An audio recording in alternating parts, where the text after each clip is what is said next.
Yes, the first and the only Australian to claim that famous green jacket. Adam Scott getting the job done so memorably back in 2013, and I'm pleased to say he joins us live on Sports Sunday today. Adam, really appreciate you coming on the program.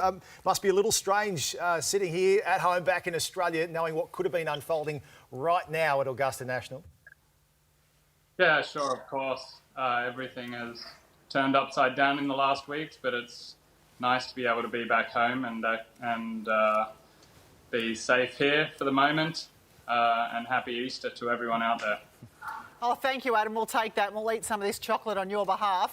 You started the year so well this year, 2 consecutive wins. What do you do now to try and keep your form up? Honestly, I haven't been doing a lot. I've been doing maybe call it the bare minimum. I'm just trying to keep fit and not develop any kind of injuries when I do get back into the golf. But I did have to buy a practice net for my garage so I could swing a few while we're all locked down here. And I've done a little bit of swinging in the garage, but mostly with the kids. Adam, they're talking about a possible November start for the US Masters if things sort of loosen up around restrictions in the US. What do you think a US Masters at that time of year in Georgia will play like? It probably could play a little different. I mean, I haven't been there in November ever, so it's a bit of a guess, but it could be quite cool. And the biggest effect of the cool weather is the ball starts travelling shorter and shorter, so it becomes a very, very long, challenging golf course. But for most of the top players in the world, it shouldn't be a problem. They hit it pretty far. We're hearing so many different sporting organisations around the world trying to get their sports back up and running. Has there been any chat in the golfing world about when things are going to get back to, I guess, what is the old normal? Yeah, I think there's a big meeting coming up on Tuesday over at PGA Tour headquarters with the Player Advisory Council, and they're going to discuss the plan that they're going to put in place. So hopefully by the end of this coming week, we'll know what they're going to try and do. But at the moment, other than the reshuffling of the major championships, I don't know anything. Is that the priority, Adam, when it comes to golf, is making sure that if any golf is played this year, that it is the majors that do get put into that program first? It seems that's the way they've gone about it. However, the Open Championship has said they've cancelled the tournament and it'll just be played next July at the same venue. So essentially pushing that Open schedule back an entire year. But the other majors have rescheduled already, and the tours having to fit in. For me, of course, the majors are a huge priority. That's what I want to win, and that's kind of the how everyone's career is measured at the end of the day. So the first week in August has been penned in for the PGA Championship, and hopefully things are kind of getting back to normal, and we can get over there and get playing by then. I guess in the world of golf, there's no hiding the fact that when Tiger Woods is playing well, golf is doing well, and to see him return to the big stage at the Masters last year and claim another green jacket, what has that done for golf? Knowing that obviously he was going to be coming to defend his title this year, hasn't been able to do that. Yeah, look, last year was incredible. It's one of those significant moments. I mean, Tiger's had so many significant moments in his career, but where there was just a little bit of an extra feeling to his win. The atmosphere around the golf course that day, the last 9 holes, and then as he won was incredible. It was really something quite special, seeing like the titan of the game come back and win. And of course, golf benefits hugely from him playing well. So unfortunate he can't defend, but he's also been a bit injured at the start of this year, so maybe this has bought him some time and he can recover in this time off and come back strong again. What's the plan for you now, Adam, in isolation? What's keeping you busy away from thinking and talking about golf? 2 little kids, that's for sure. I'm normally like away half of the year, and full-time at home with 2 kids under 5 is certainly a new challenge for me, but it's something that to take a positive out of this, I get to spend a lot of time with my family that I don't often get to do. It certainly is the silver lining. Good luck with that. Of course, throw chocolate in the mix and anything could happen. Adam Scott, a real treat to have you on Sports Sunday today, and hopefully see you out there back on the course very soon.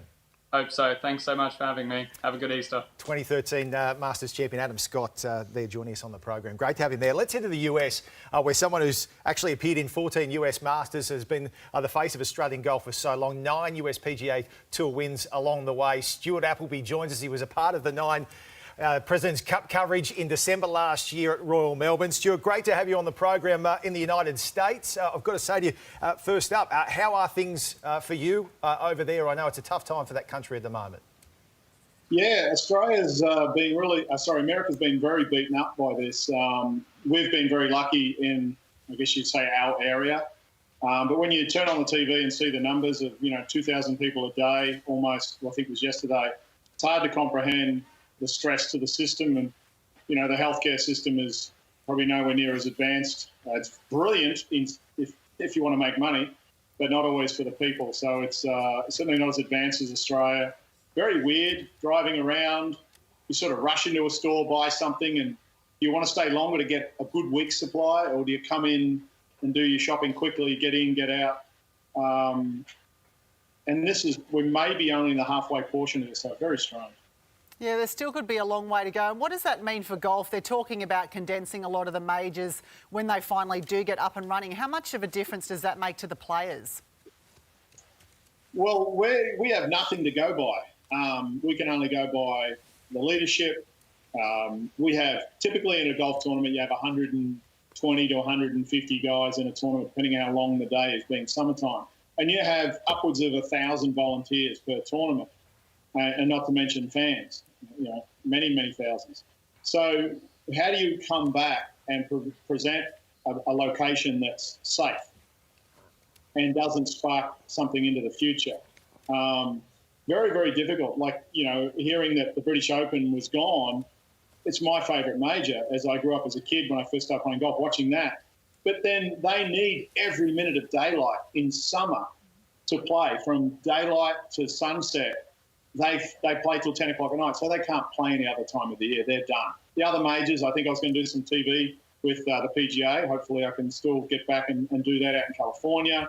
The real problem for us is it's not too hard for the tour to come back in some format. And people put their hands up and go, well, I'm not getting to play as much, and I didn't have a great ranking. But all the feeder tours that come in, the Corn Ferry Tour that come in, they've already only played 6 events. The tour's played nearly half its season. You've got the feeder tours to the Corn Ferry events. They've not even barely started. So what are we going to do? How are we going to shift into 2021 with something that makes sense? And then we're assuming most of the sponsors are going to come back. What if the sponsors are being crushed by this? What if sponsors have done well out of this? So it's very, very difficult.